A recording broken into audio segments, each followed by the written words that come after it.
What's up, everybody? My name is Alin, and we are back with another one. In fact, today, I'm going to give you 10 nasty lies that you've been told about email marketing. I'm going to distill every single one of them to make sure that you haven't been swindled in the way that you build your personal brand and serve your clients. So let's jump right in. Actually, real quick, before we jump in, please like and subscribe to this video and to this channel so that I know you appreciate this content, it's helpful to you, and that you want more of it. Otherwise, I'm just going to be so sad and I'm not going to make any more videos and it's going to be a bad time. So don't do that to me. Come on, subscribe before you head out. All right, now let's jump in. Lie number one, and this is the biggest lie of them all and the one I hear the most often. Lie number one, you need to give value. Value is the number one way that you email market. No, it's not.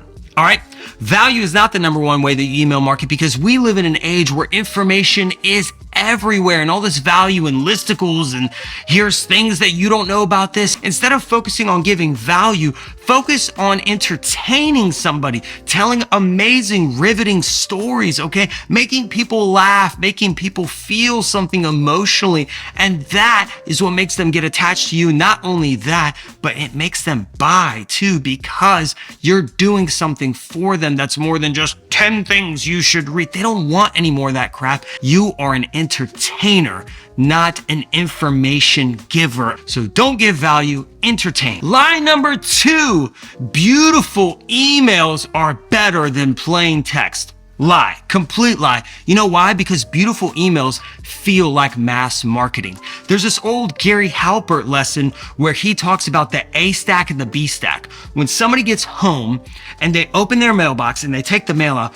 what they do is they separate their mail into two stacks.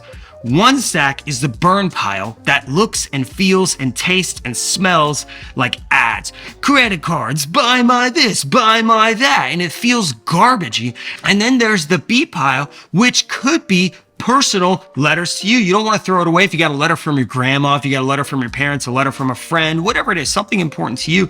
And that looks like mail, just normal mail. Your email is the same. If I open your emails and it looks like a mass advertisement, you're going in my A burn pile. You're gone, you're out of here, I don't want to read it. But if I open an email and it's just plain text how my grandma would email me or how I would email my grandma, hey grandma, wanted to let you know about this, blah, blah, blah. Here's this crazy story of me and Frank. We were doing this and it's a one-on-one email. I'm more likely to build a relationship with you and feel like you wrote it for me. So no, beautiful emails are not the way to go. Ugly plain text emails get you into the stack you want to be, and that's not the burn pile stack. Lie number three, once a week is the perfect ratio to send your email. False. What if I talk to my wife once a week?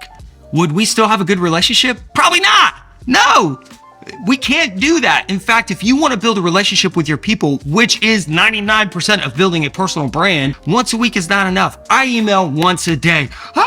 How am I supposed to email once a day? They're going to unsubscribe and they're going to leave. Good. We'll talk about that in a little bit. But you want to build a relationship, so they need to hear from you. They need to hear your stories. They need to understand why you're talking to them and how you can help them. And what happens is you become the authority, the teacher, the friend who shows up every single day and is guiding them along their journey of whatever they're doing. I'm helping copywriters. You might be helping runners. You might be helping doctors. You might be helping financial people. Whoever you're helping, you're guiding them along the journey once a day, because once a week honestly isn't enough to build a relationship and it hurts your sales. Imagine creating an offer once a week. Imagine creating an offer once a day. Which clearly leads me to line number four. Unsubscribes are terrible. No, they're not. Unsubscribes are natural list cleansers, okay? This is the way that you get the people who aren't serious about your journey off your list. You don't want lukewarm people on your list. And in fact, there's a lesson in the Bible in Revelation when Jesus is talking to the 7 churches. He's talking to a couple of them and he's reprimanding them and he's saying a couple of them, you are lukewarm and I spit you out, because you need to either be hot or cold. Either you're all in or you're out. Lukewarm, out. That's your unsubscribes. When people unsubscribe, they're saying, I'm lukewarm or I'm cold. I'm not hot for your stuff. I don't care about what you're doing as much as you do, and I'm not really on the journey that you're on. Good. good. Leave. Get out of here. You don't want those people cluttering your list because you're not looking for followers. You're looking for fans. And so unsubscribes is a natural list cleanser. Lie number 5, long emails don't convert to sales. False. Boring emails don't convert to sales. Long emails and long copy has been around since the beginning of this whole schema of copywriting, okay?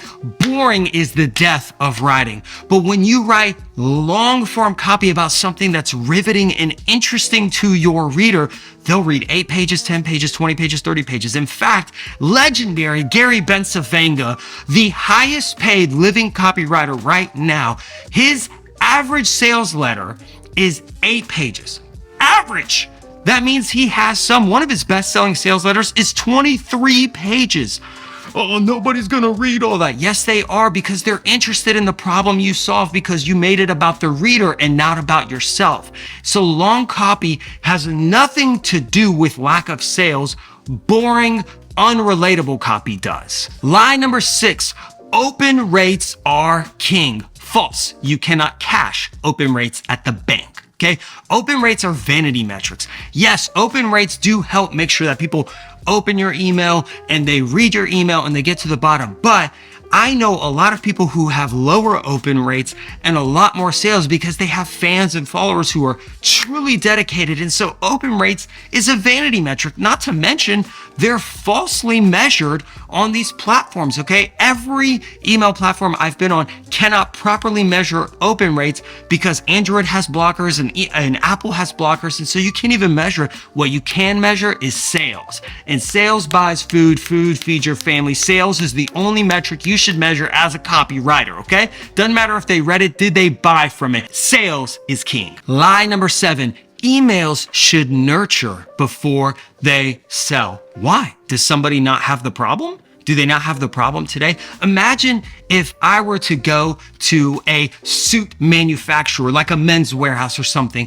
and I would walk in and say, "Sir, I need a suit. I'm going to a wedding this week and I would like a suit." And they'd say, "Sir, before you buy anything, hold on, sit down. Sit down. We'd like to get you a nice whiskey. We'd like to get you some food. We'd like to take you to a tour around the suits. We're not really selling. We're nurturing you today. We want you to feel good and comfortable before you buy." And I say, "I'm comfortable. I need a suit. I need a suit today. I don't understand. Why can't I buy a suit?" They say, "Sir, relax. I know you have a problem. I know that you need a suit. I know we could solve that problem, but I'm not selling anything today. I'm nurturing today."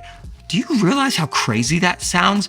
If you're selling something valuable and the person who just got on your list has that problem, they should get the opportunity to purchase from you every single day, because today they might decide to solve that problem. And so you're not selling hard sell, buy my stuff. You're giving them an opportunity to say yes to the thing that you are offering. And if they don't take that opportunity, that's fine. You'll talk to them tomorrow or you'll help them the next day or whatever. But you present that opportunity every day. You don't do this nurture thing. Yes, build relationships, love on your people, help them, entertain them, give them value, all of those things. But don't not give them the opportunity to buy and solve their problem. Lie number 8, okay? You need to have a huge list to make any money. False. In fact, there's a great story from Daniel Throssell. If you're not on his email list, he's fantastic, where he only had 1,000 people on his list when he did a launch that netted $28,000. 1,000 people generated $28,000 on his first launch. Why? Because he had a quality list.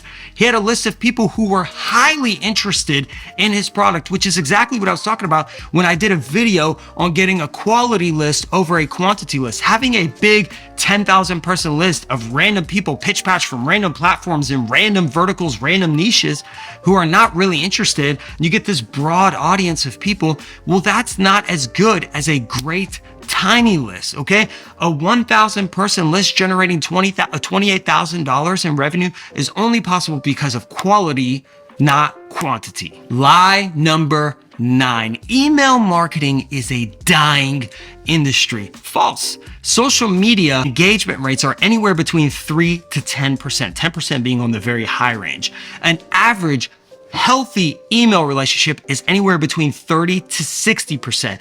That's 10 times the amount of engagement that you would get on a social media platform. Here's an example. If you have 10,000 followers on Twitter and you have a 3% engagement rate, that is 300 people who saw your tweet, commented, responded, whatever. 300 people on 10,000, okay? If you have a 1,000 person email list and you have a 30% open rate, that's also 300 people who saw and interacted with your list, okay? Do you understand the difference? I have to have 10,000 followers on the social media platform to get the same amount of engagement as having 1,000 email subscribers on my email list. It's not even in the same ballpark. Not to mention, social media is owned by Zuck and Elon and those guys, so they could change the algorithm at the cough or whatever they feel like. They just change it. And so you're screwed because whatever you were getting yesterday, you're not going to get tomorrow unless you're paying for ads now. And so the email list, you own people's information to be able to contact them directly, and you have the opportunity to build relationships with them. So you serve your list well, you love them well, and yes, it absolutely crushes social media algorithms. Which leads me to line number 10, ChatGPT is the most efficient way to do email marketing. No, ChatGPT is a fake robot that can be helpful in other aspects, automating some of the mundane work that you do, doing some research for you, things like that, but it is not an email writer for you because your job in email is what? Relationships. How can ChatGPT build what? It doesn't work.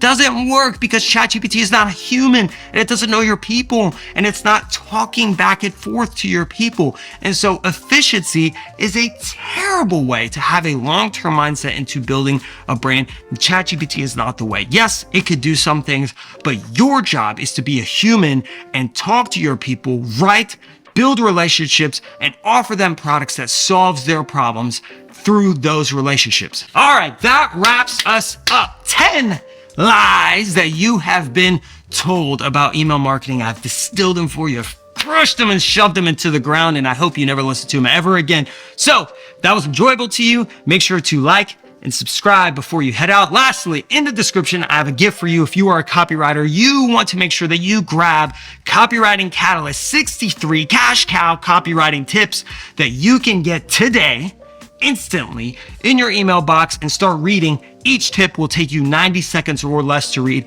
You can apply it today and start making money. So hope that helps, and I will catch you on the next one. People be lying for no reason. I'm tired of people lying. I don't want to lie. That's a sin. You know what I'm saying? That's a bad sin. Jesus don't like liars. Jesus is not about them liars. And I ain't sitting on Judgment Day about to tell Jesus I'd be lying to all these email marketers. No.